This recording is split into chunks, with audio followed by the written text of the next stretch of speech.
I am Takeshi Hongo. Every battle reminds me that Shocker's cruelty has no limits. This time, they're turning nature itself into a deadly weapon. The nightmare begins at a peaceful botanical garden. A young girl named Yuki is enjoying the day with her little brother, Kenji. Everything seems perfectly normal until they stop in front of a giant king Sarracenian plant. Without warning, the enormous plant suddenly comes to life, transforming into a terrifying humanoid monster. Before anyone can react, the creature lashes out with its massive vines. Kenji watches in horror as his sister is wrapped up and dragged underground by the monstrous plant. His desperate screams echo through the greenhouse, but nobody can save her. Later, Ruriko and Hiromi discover Kenji wandering through the gardens, crying uncontrollably. The frightened boy desperately tells everyone that a giant plant kidnapped his sister. Unfortunately, knowing something is terribly wrong, Ruriko brings Kenji to me. The moment I hear his story, I immediately suspect Shocker is behind the incident. Kidnapping innocent people and creating monsters is exactly the kind of evil they would do. Together, we escort the heartbroken boy back to his apartment, hoping Yuki somehow managed to return home. But when we arrive, the apartment is completely empty. Looking into Kenji's tearful eyes, I kneel down, hold his hands, and promise that no matter what happens,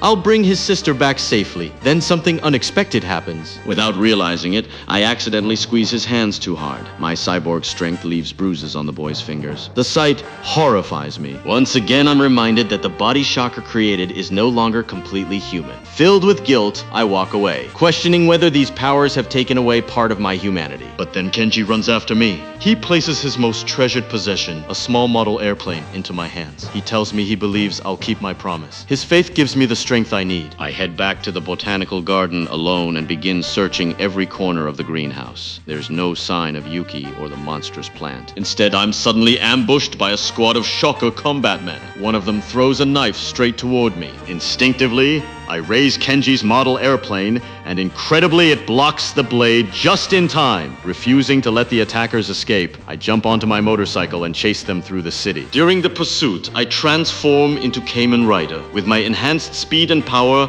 I quickly defeat the combat men and manage to capture one of them alive. Determined to save Yuki before it's too late, I force the frightened soldier to reveal the location of Shocker's secret underground base. Deep beneath the earth, Yuki has become Shocker's newest victim. The monstrous Sarracenian has already selected her for cyborg conversion. Just as the scientists prepare to begin the horrifying experiment, an emergency alarm suddenly echoes throughout the base. I found them. I storm into the underground hideout as Kamen Rider, smashing through wave after wave of combatmen. No matter how many enemies stand in my way, I refuse to let another innocent life be destroyed by Shocker. After an intense battle, I rescue Yuki before the conversion process can begin. Meanwhile, back at the apartment, Hiromi and Ruriko guard the captured combat man I interrogated earlier. But suddenly, a shadow appears outside the window. The terrifying Sarracenian crashes into the apartment. To erase all evidence of his failure, the monster devours his own subordinate without hesitation. Then he turns his attention toward Ruriko and Hiromi, preparing to eliminate them as well. Fortunately, I arrive just in time. As Kamen Rider, I stand between the monster and my friends. The battle immediately spills outside, where more combatmen rush in to support their master. I cut through the soldiers one after another before finally facing Sarracenian alone. The monstrous plant lashes out with its powerful vine whip, trying to trap me just as it trapped Yuki. But this time, I grab hold of the vine myself. Using the monster's own weapon against him, I swing Sarracenian high over my head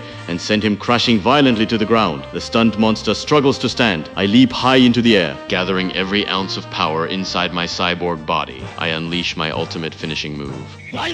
My flying kick crashes directly into Sarracenian, destroying the monstrous plant once and for all, and ending Shocker's latest experiment. With the battle finally over, Yuki is reunited with her little brother. Watching the two embrace reminds me exactly why I continue fighting. Kenji smiles as he thanks me for keeping my promise. Then he says something I'll never forget. He tells me that I'm just like Kamen Rider. Hearing those words reminds me that even though Shocker changed my body forever, they could never change my heart. As long as innocent people need someone to protect them, I will continue fighting. Because I am Takeshi Hongo. I am Kamen Rider.